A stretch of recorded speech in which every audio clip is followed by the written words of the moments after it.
लो दीदी, ये माँ जी की साड़ियाँ हैं।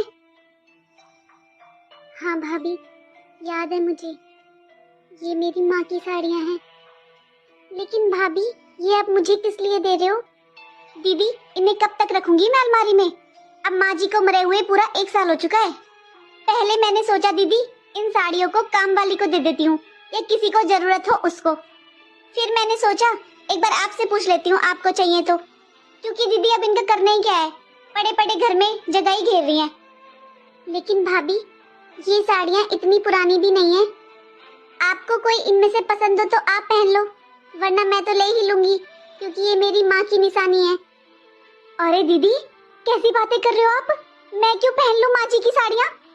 दीदी, माँ जी को मरे हुए पूरा 1 साल हो गया है। अरे मैं क्यों पहनूं ऐसी साड़ियाँ? आपको लेनी तो ले लो, वरना मैं दे दूंगी किसी को।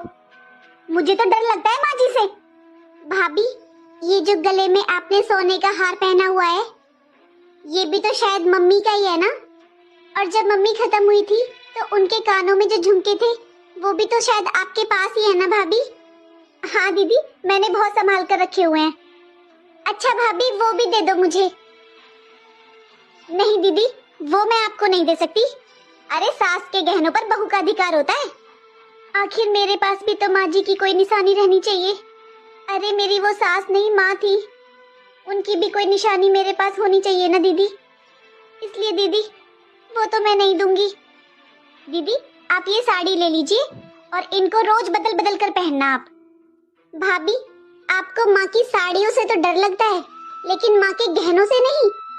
वो गहने भी तो आपकी मरी हुई सास के ही है ना।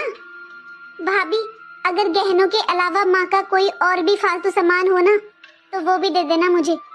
मैं अपने पास रख लूंगी संभाल कर, माँ की निशानी समझकर।